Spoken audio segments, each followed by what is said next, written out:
जब दोस्तों खोई हुई बेटी की तलाश में बना पिता आईएएस 3 साल बाद जो हुआ उसने सबको रुला कर रख दिया। दोस्तों उसके इस जवाब ने जैसे सुमित के पैरों के नीचे से जमीन खींच ली हो।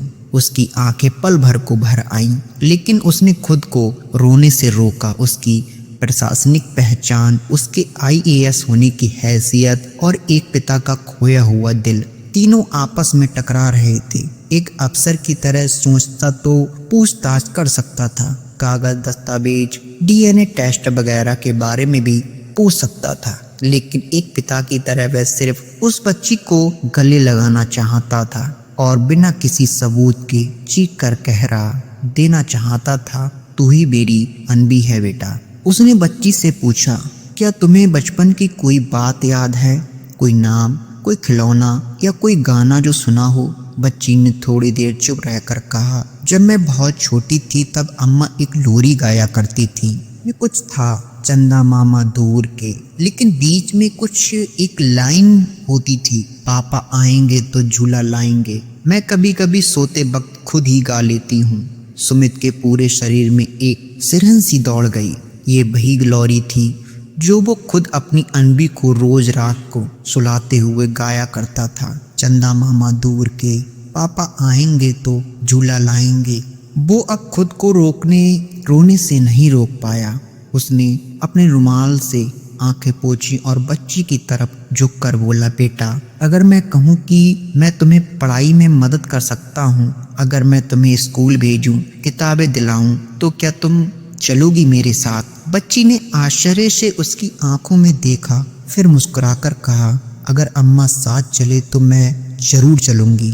मैं पढ़ना चाहती हूँ। सुमित ने तुरंत अपनी गाड़ी से अधिकारियों को बुलाया, आसपास के लोगों से बात की, उस झोपड़ी में जाकर उस बूढ़ी अम्मा से मुलाकात की जो सचमुच बहुत बीमार और असहाय थी। इन्होंने भी साफ साफ नहीं बताया कि बच्ची कहाँ से आई है, बस बार बार एक ही बात कहती रहती, ये तो भगवान का भेजा हुआ फरिश्ता है, हमको तो ऐसे ही मिल गई थी। सुमित ने बच्ची का नाम जानने की कोशिश की, लेकिन कहीं कोई रिकॉर्ड नहीं था, कोई आधार कार्ड, कोई स्कूल रजिस्ट्रेशन, कुछ भी नहीं। वो मान चुकी थी कि उसका नाम छोटी ही है, लेकिन अब सुमित को भरोसा होने लगा था कि इस बच्ची के पीछे कोई बहुत बड़ा छिपा हुआ सच है। उस रात जब सुमित घर लौटा, दीपा के सामने खड़ा हुआ तो उसकी आंखें भर आई।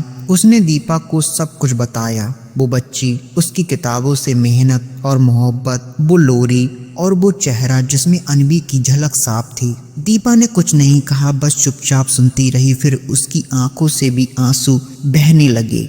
उसने सुमित से पूछा, क्या सच में लगता है कि वो हमारी अनबी हो सकती है? सुमित ने धीमे से कहा, दिल कहता तो है, पर दिमाग अब भी सबूत मांगता है। और इसी कश्मकश के बीच उन्होंने फैसला किया, सच्चाई जाननी है तो पूरी ताकत और साधनों का इस्तेमाल करेंगे। अब वक्त था उस बच्ची की असली पहचान उजागर करने का। सुमित और दीपा दोनों ने जमीन में वो अब बच्ची अब किसी तूफान की तरह प्रवेश कर चुकी थी, तो न सिर्फ उनकी खोई हुई उम्मीदों को फिर से जगा रही थी, बल्कि उन जख्मों को भी खुरेद रही थी जिन्हें समय की चादर से सालों से ढक रखा था। उनकी आंखों में एक बार फिर से वही चमक लौटने लगी थी जो अनबी के जाने के बाद हमेशा के लिए खो चुकी थी। लेकिन अब उन्होंने ठान लिया था कि किसी भी भावनात्मक बहाव में बहने की वजह से पूरी जिम्मेदारी और गंभीरता के साथ इस बच्ची की असलियत तक पहुंचेंगे। अगले ही दिन सुमित ने एक उच्च स्तरीय मेडिकल टीम और बाल विकास विभाग की अधिकारियों को उस बच्ची की जांच के लिए बुलाया। एक मनोवैज्ञानिक को भी विशेष तौर पर शामिल किया गया ताकि बच्ची की स्मृतियां, उनकी आदतों और बोलचाल से यह अनुमान लगाया जा सके कि कहीं वही ये किसी संपन्न या शिक्षित परिवार से तो नहीं आई थी।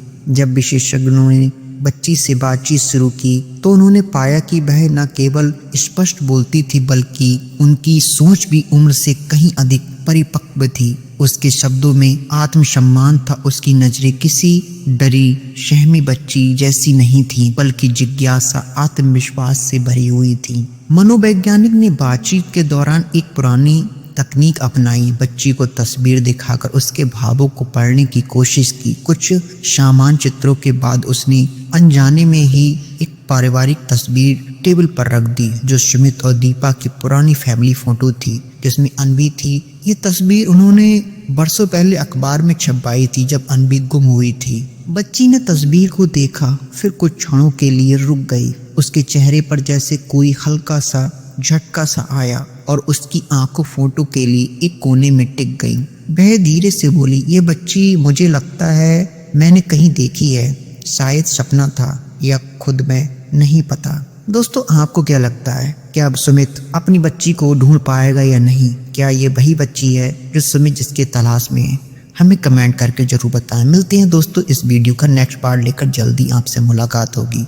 दोस्तों आपको ये वीडियो कैसी लगी हमें कमेंट बॉक्स में अपनी राय जरूर साझा करें। अगर आपकी कहानी पसंद आई हो तो वीडियो को लाइक करें, चैनल को सब्सक्राइब करना ना भूलें।